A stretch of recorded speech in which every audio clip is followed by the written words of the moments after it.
ഫാത്തിമ റളിയല്ലാഹു അൻഹ, നബി തങ്ങളുടെ പൊന്നാര മകൾ ഫാത്തിമ റളിയല്ലാഹു അൻഹ, അലി റളിയല്ലാഹു അൻഹു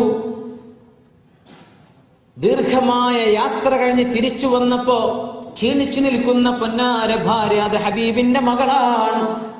സയ്യിദത്തു നിസാഇ അഹ്ലിൽ ജന്ന, സ്വർഗീയ യുവതികളുടെ മുഴുവൻ ആളുകളുടെയും നേതാവാണ് ഫാത്തിമ റളിയല്ലാഹു അൻഹാ. ബിദ്അത്തും മിന്നി, അവരെന്റെ കരളിന്റെ കഷ്ണമാണെന്ന് ഹബീബ് സ്വല്ലല്ലാഹു അലൈഹി വസല്ലം. വന്നപ്പോ ഫാത്തിമ ബീവി റളിയല്ലാഹു അൻഹ വല്ലാതെ ക്ഷീണിച്ച് അവശയായി കിടക്കാൻ, മക്കളും വല്ലാതെ കണ്ട് ക്ഷീണിച്ചു.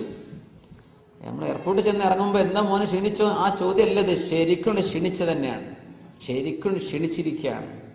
ഭക്ഷണം കിട്ടാഞ്ഞിട്ട് ചോദിച്ചു, എന്തേ ഫാത്തിമ, നിങ്ങൾക്ക് എന്തേ പറ്റിയത്?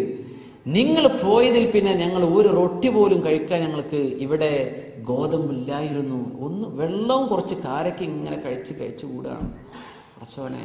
ഇപ്പൊ ചോദിച്ചു സ്വന്തം ഭാര്യയും ഹബീബിന്റെ മകളുമായ ഫാത്തിമ റളിയല്ലാഹു അൻഹയോട്. ഈ ഒരു ചോദ്യം ചോദിച്ചിട്ടില്ലെങ്കിൽ ഹദീസ് നമുക്ക് കിട്ടൂലായിരുന്നു. അലി റളിയല്ലാഹു അൻഹു ചോദിച്ചു, അതൊന്നും ആദ്യം പറഞ്ഞു കൊടുത്തിട്ടില്ല ഫാത്തിമ റളിയല്ലാഹു അൻഹ. ഈ ചോദ്യം ചോദിച്ചപ്പോഴാണ് മറുപടി വന്നത്. ചോദിച്ചത് ഇതാണ്, അങ്ങനെയെങ്കിൽ ഫാത്തിമ, നിങ്ങൾക്കറിയില്ലയോ, ഞാൻ യാത്ര പോകുമ്പോ എത്രയോ ദിവസങ്ങൾ കഴിഞ്ഞല്ലേ തിരിച്ചു വരാൻ കഴിയൂ. അങ്ങനെ വരുമ്പോ ഇവിടെ ഗോതമ്പോ നിങ്ങൾക്ക് ആവശ്യമായ ഭക്ഷണമോ ഇല്ലാതെ വന്നാൽ നിങ്ങൾക്കത് എന്നോട് ചോദിക്കാമായിരുന്നില്ലേ? ഞാനത് വാങ്ങിച്ചു തന്നിട്ടല്ലേ പോകുമായിരുന്നുള്ളൂ. എന്തേ നിങ്ങൾ എന്നോട് ചോദിക്കാതിരുന്നത്? ഉമ്മമാരും പെങ്ങന്മാരും ചെവി തുറന്ന് കേൾക്കണം, രക്ഷിതാക്കന്മാർ ശരിക്കറിയണം.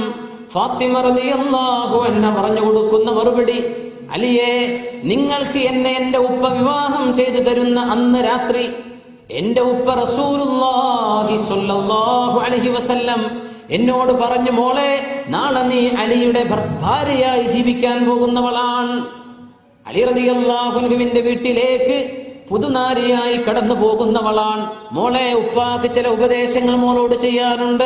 നിന്റെ ഭർത്താവ് നിനക്ക് ഏതൊന്ന് കൊണ്ടുതരുന്നുവോ അത് നീ സന്തോഷത്തോടുകൂടെ കൈനീട്ടി സ്വീകരിക്കണം. പെണ്ണുങ്ങൾ ശരിക്ക് കേൾക്കണം, ഇത് മോഡൽ പോയി എന്ന് പറയല്ലേ, ഇത് അയലൊക്കക്കാരുടെ അത്ര സാരിന്റെ വില അയച്ചില്ലല്ലോ, ആ ചുരിദാറിന്റെ കോല അയച്ചിട്ട് പറയല്ലേ, സന്തോഷത്തോടെ സ്വീകരിക്കും. എന്തൊന്ന് നിന്റെ ഭർത്താവ് നിനക്ക് കൊണ്ടുതരുന്നുവോ അത് നീ സന്തോഷത്തോടെ സ്വീകരിക്കണം. രണ്ടാമത്തെ ഉപദേശം, നിനക്ക് എന്തെങ്കിലും കൊണ്ടു തന്നിട്ടില്ല എങ്കിൽ അത് നീ ഭർത്താവിനോട് ബുദ്ധിമുട്ടിക്കരുത്, കഴിയാത്തത് കൊണ്ടായിരിക്കും മോളെ എന്ന് മോള് മനസ്സിലാക്കണം. അങ്ങനെ എന്റെ ഉപ്പ എന്നോട് പറഞ്ഞതിന്റെ പേരിലാണ് ഞാൻ അങ്ങയോട് ചോദിക്കാതിരുന്നത് എന്ന് ഫാത്തിമത്തു സഹ്റാ റളിയല്ലാഹു അൻഹാ. ഇതല്ലേ നമ്മുടെ ഉമ്മത്തിന്റെ മാതൃക? ഇങ്ങനെ ഒരു മാതൃക ഉണ്ടാകുമ്പോ എവിടെന്നാ പിന്നെ